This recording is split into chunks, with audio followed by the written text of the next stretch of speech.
Hey guys, Garby here, and this week I wanted to give you guys my match versus the Colorado Cramorants for the CGC Draft League. So without further ado, we're going to get started. So in this matchup, I was looking at Richie's team and realizing that it was just really stable. So what I wanted to do was use what I thought my team was best at, which was just capitalizing on Trick Room and big damage. So while that can be predictable from my lineup, I think the raw power of the lineup kind of just speaks for itself in that way. So unlike other matchups, I decided against looking at things like very gimmickly and just trying to be like really straightforward and really aggressive in how I approach things. So I was surprised looking at game one that I was like, wow, no Latios, because I definitely felt like I put in a lot of understanding and prep work on how to deal with Latios in the first place. So for me, that was quite a big takeaway from just the initial opening was, oh god, there's basically no Latios, which I think kind of weakened the overall core of his lineup.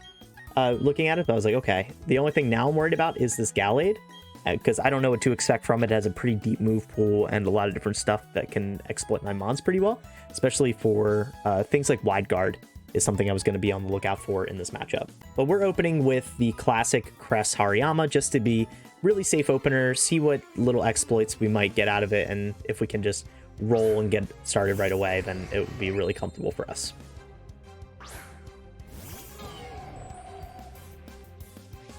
Okay, so turn one, we end up going for a pretty straightforward play here. Now, predictably, you would almost expect me to go for Trick Room, and then I'm looking it over, and I think we go for that route here.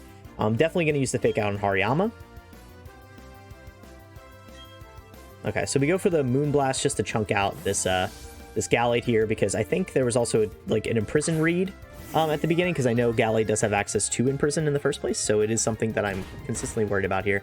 Togi comes in. Gallade reveals that it is knockoff, which proves to be like kind of a problem for us because we don't have the consistent healing of leftovers to really bank on for us here. So the special attack drop from Moonblast doesn't really do anything for us here. So I think what I end up going for next is a switch in and a Trick Room. So I'm afraid that Hariyama's in danger, and I'm afraid of an Air Slash from Togekiss. So I think... Oh, no, ultimately I do go for... Oh, no, I don't go for knockoff here. That's right, because I'm like, this will be neutral. So I kind of want to make use of that. But I think I end up going for the safer route. Let's see. What do I do here? I don't remember. Let's see. Okay, we do go for the Protect here. So we go for the classic Protect Trick Room. And this is where Richie does the first Bamboozle of the game, which I find very cool. And that is like, holy crap, Swagger! And I was like, so Swagger, Lumberry, Gallade. Very, very cool set for this.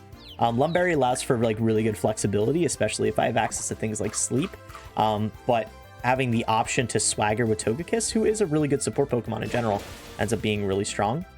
The big thing for me here, though, was that I knew knockoff wouldn't actually net the KO because last time it took the hit very, very well, considering the fact that it knocked off the leftovers and didn't kill. So I knew the regular knockoff, the regular just classic super effective knockoff would not do enough here. So we're looking at this. I know Crest needs to heal. Crest has a lot of pressure on it right now, for sure. So we definitely have to Moonlight to keep Crest alive. But I decide to switch, I think. Yeah, the big thing here is, like, I kind of want to switch here because Togekiss is a little scary for Hariyama to deal with, and I'm afraid of an Air Slash. So what I decided to do here is, I think, rotate into Rotom, predicting an Air Slash into Hariyama. And then, because I know Gallade really wants to focus up on this Crest here. So I end up switching into Rotom. And I'm like, oh, a Rotom will eat the Air Slash. That's totally okay. And we'll be fine. And then Richie ends up switching Togekiss out for Rhyperior, which I'm like, oh, that's sweet. And looking to counter the Trick Room in the positioning currently. And I'm like, okay, that's fine. He instead, I think, doesn't go for Crest again, even though I'm afraid he should be hammering down Crest. He goes for a Drain Punch into my Rotom, which instantly one-shots it. So this immediately puts me on the back foot. That was a rough switch for me. to switch into Gallade with, and this is where the mismatch starts to come into play, because we have a really rough matchup against Gallade in general in this current lineup that I picked. Not very balanced here to deal with Gallade in general, so that was definitely my bad in team select during the initial game. I'm like, oh, Crest should be able to handle Gallade, but Crest is just an open target across the board, so I definitely was concerned about that. Here I'm like, I haven't seen Wide Guard yet, so I'm debating the Earthquake, and it seems really obvious that I would go for Earthquake. So like what I'm thinking here instead was I was going to, protect Rhyperior and go for a Calm Mind, just in case, so I can start some scouting. Just a little safe play here. I want to see what this Rhydon has in store for me, because Rhydon is slower than Rhyperior, or it might be the same speed, but either way, min speed Rhyperior, I think, gets outsped by min speed Rhydon because it's just smaller. So Richie goes for the read on the Earthquake here, which would have been a good call, I think, normally. And then he goes for the Drill Run into Rhyperior to try to exploit the free turn. So we end up just netting a Calm Mind out of this, which is really good for us in this matchup. This will allow us to beat out Togekiss really well. We are still concerned about Houndoom as well, so that is something I'm worried about. But Houndoom kind of falls to Rhyperior, so I definitely want to start to look to exploit that. Oh, this is where I check. I always forget in BDSP that you can't actually check things like turns on Sun and turns on Trick Room, things like that. So I'm like, how many do I have? And I think after this game, I start to look at that a little more. So we get the Drill Run off. I think I double into Gallade here just to make sure I pick up the KO. So with the Calm Mind and the Drill Run, we get a nice KO here, which puts us in a really good position because all I have to do is deal with Houndoom. So Richie goes for the Roar, which is good to get rid of the Crest stats. It was a really strong switch. We get the Hariyama, which does put us in a cool position, I think. The Fake Out really allows us to exploit the current speed tiers. Because while Rhydon is a problem, it's going to be a problem, we should be able to do quite a bit of damage to the current rest of the lineup. So 3v3 right now, it is very even. Game 1 is really stacking up to be in anybody's position right now to actually succeed. But right here, knowing that there's no Wide Guard up here, I can actually get away with a Rock Slide here, predicting that Togekiss might actually switch into the Earthquake. And knowing that I'm going for like a nice close combat into this, like I feel pretty confident in this play. Rhyperior, though, did get flinched, which kind of sucks. We do get the one-shot into Rhydon, though. So it was pretty inconsequential. The only thing that happened there was we did get a Focus Sash break, which really sucks for us. But getting the KO onto Rhydon is really good. So I'm definitely comfortable with that. Twisted Dimensions return to normal. So pressure's on here. I do want to... I think I'm looking at to reset the Fake Out here, which would be in my favor, especially when we're looking to try to take out Togekiss here.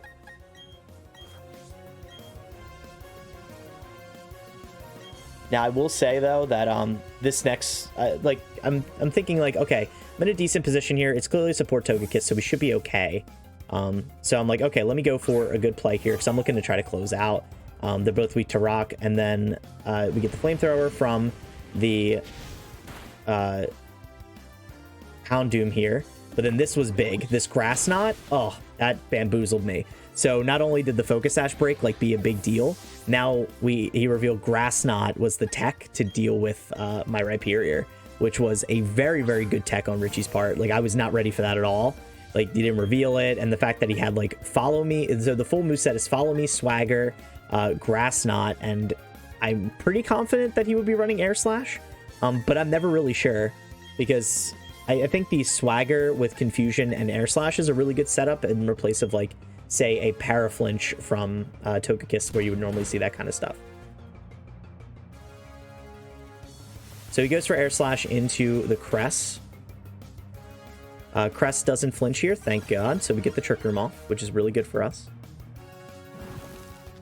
And in this game right here, this is where it gets, like, the Grass Knot Bamboozle was big, but we're still in a pretty good position, especially getting Trick Room up. So what I decided to do is Moonlight, and then we're kind of in a weird position here with me and Richie, because we need to, like, Houndoom needs to live in order for Richie to win.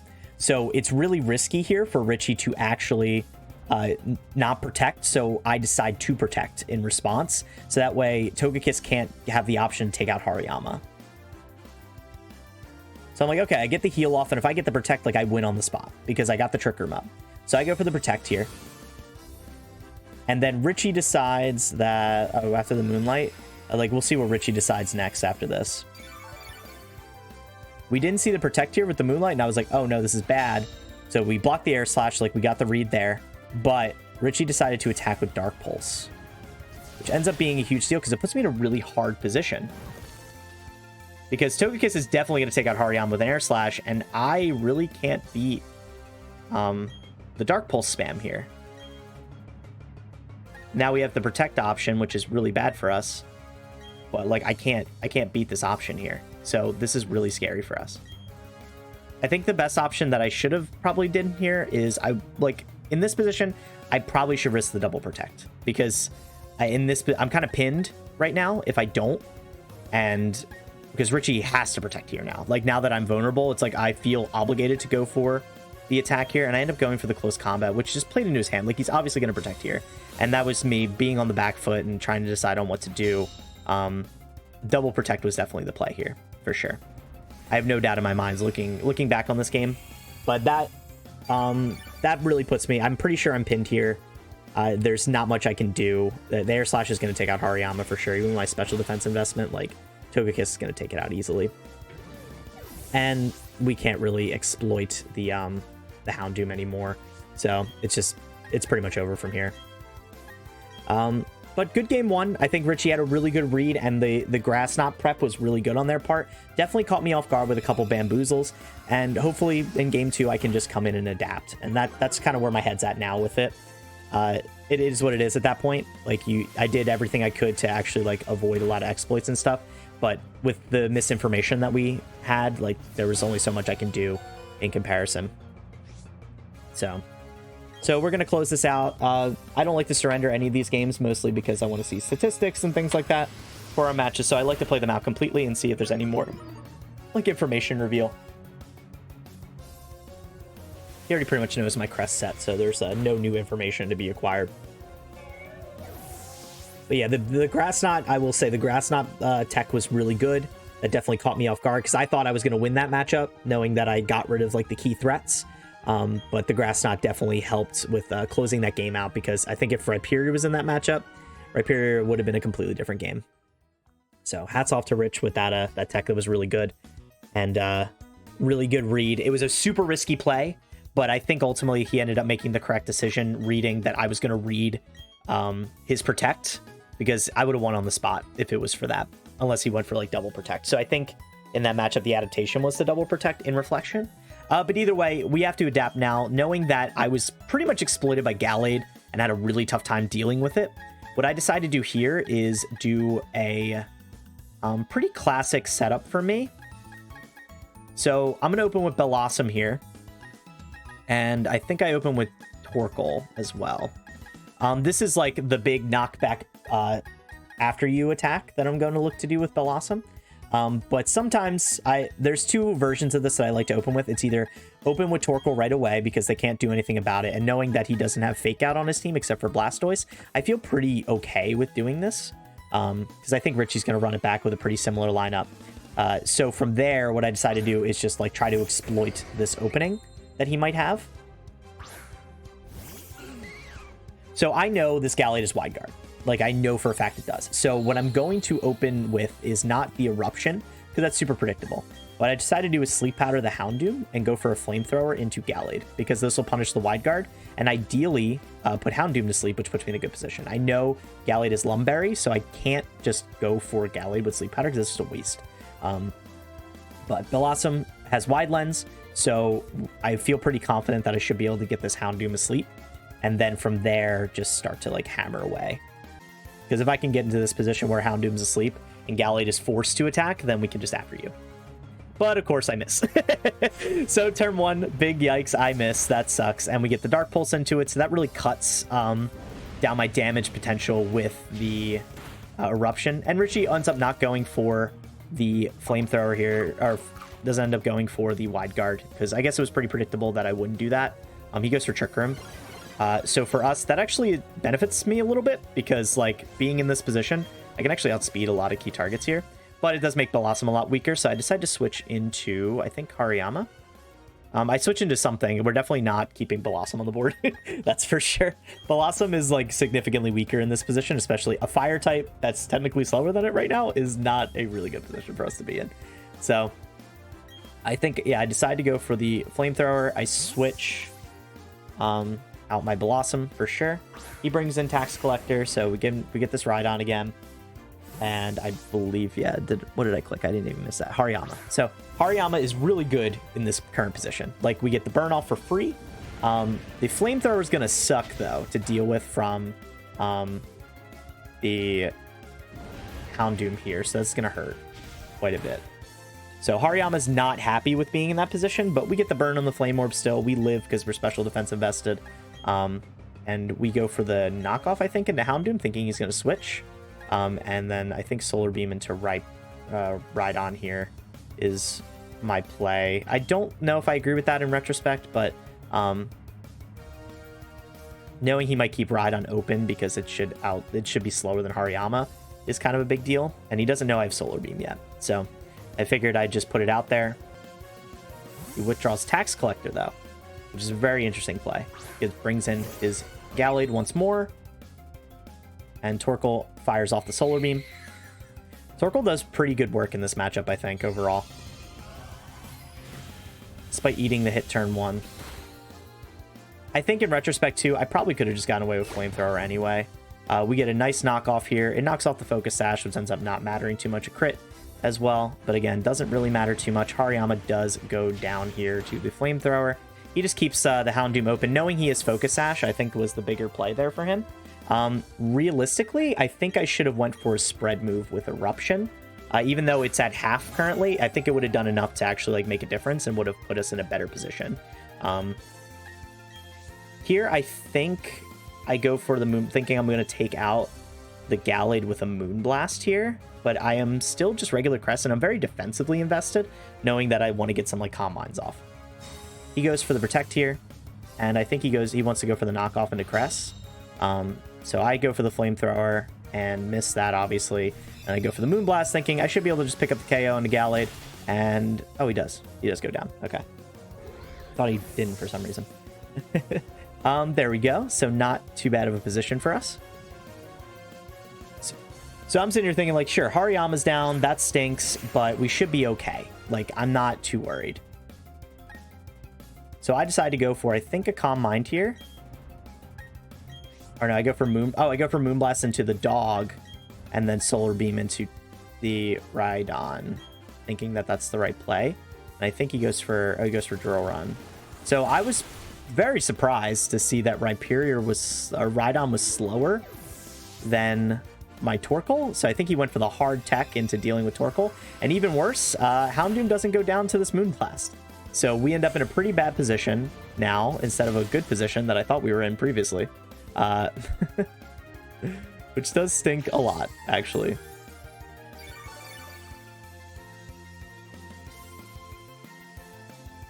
Twisted Dimensions return to normal.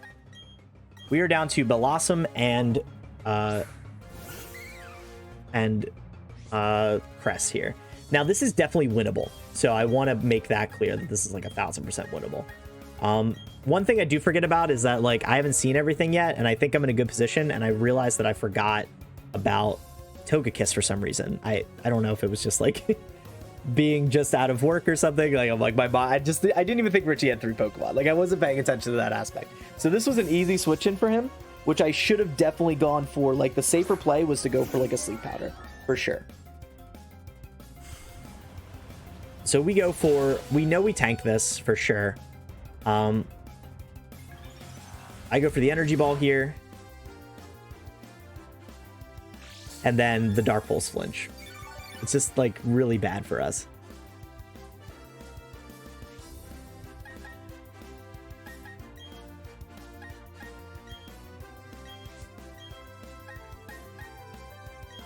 So what I decided to do is go for the Sleep on the Kiss.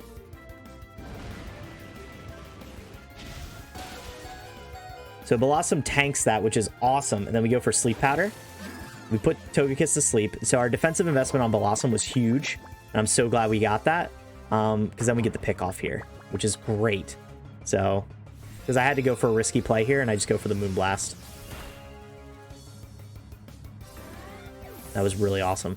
So now we're in a really decent position. Like, it looks winnable to me. Like, I'm like, oh, like, Togekiss to sleep. I can exploit the Rhyperior, which is super good. And I can go for Energy Ball, just take it out, and then move on. So this gives me a free heal. Like, I'm thinking, like, okay, Togekiss is probably going to be asleep this next turn. So I'm going to get a free heal and be able to take out Rhydon right away. And then instead they get a turn 1 wake up. So the lowest possible roll for a wake up into a follow me, which is super bad for us because Energy Ball is going to do nothing. And then we click Moonlight, which is good. We get a heal. Okay, fine. This is where Rhydon's moveset, I don't know his moveset completely, and I think this is where this comes into play, is that the Mega Horn. Very obvious tech against Cress. So we're kind of on the back foot here because I can never make a play with Cress because I don't have a Calm Mind up, meaning that I can't really take out Rhydon even with the low special defense stat that Rhydon has. So I have to keep hitting Moonlight, and I have to bank on Sleep Powder actually connecting again, which sucks. I don't want to have to bank on that again, but we do get the Sleep Powder up. So that's awesome. Like, we're in a good position there because of the Sleep Powder. So we're like, okay, now this can't possibly happen twice. So, like, we should be in a good position to move on to game 3, which I feel pretty good about.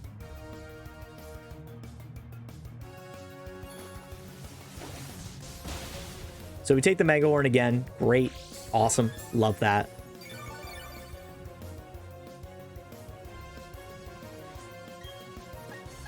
And now going into it, we're going to go for Energy Ball again. Because again, I feel pretty comfortable again. So I'm going to get the heal on the Cress. I get the kill on the Rhyperior. And then I move on with my life. Feel pretty good. Togekiss wakes up again. So another lucky early bird wake up from Togekiss. Pretty much seals the game here, I think. The follow me doesn't connect, obviously. We get a Moonlight off, but like, again, there was definitely a lot of crazy hacks this game. The Dark Pulse flinch, the double early wake up, like, all were really beneficial to Rich, and it just worked out. So sometimes Pokemon just kind of screws you over, and it's okay. I think I put myself in a good position to actually win the game. So hats off to Rich for this pretty good series overall. I think there were a couple things that I was like really impressed with. The Swagger tech was cool. The Togekiss Grass Knot tech, I think that was the best set of the entire this entire setup overall. So while I went pretty standard, Rich had some pretty good techs for my stuff, and he played a good game. So that was really good prep on their part. But I can see, like, that's why it wasn't worth it to attack Rhydon instead of go for the change there. But yeah, that Togekiss set really got me, so hats off to Rich. Definitely deserving of the win, especially game 1. I was a little salty after game 2, especially because I thought I played it correctly and set myself up for a win. But yeah, either way, still good games overall. So we're gonna wait for this to close out here. There's no way Cresselia can take it on their own, tanking all the hits. So, but GG's. Very good. So hopefully I get to see Rich. I'm gonna, like, my goal ultimately is still to top cut this event, so I hope to get my revenge when we come back around to actually seeing each other in bracket that way. I'll be a little more prepared, maybe come up with a spicy set, maybe I'll make a cool trade along the way that'll end up exploiting some of his matchup weaknesses that I can see here. But yeah, GG's. Thanks for watching, everybody, and if you're interested in the rest of this content, make sure you check out all the teams videos. They are all amazing players, and it's really cool to see everyone posting videos and getting their match analysis out there. So definitely sit back and watch those, and I'll see you guys in the next one.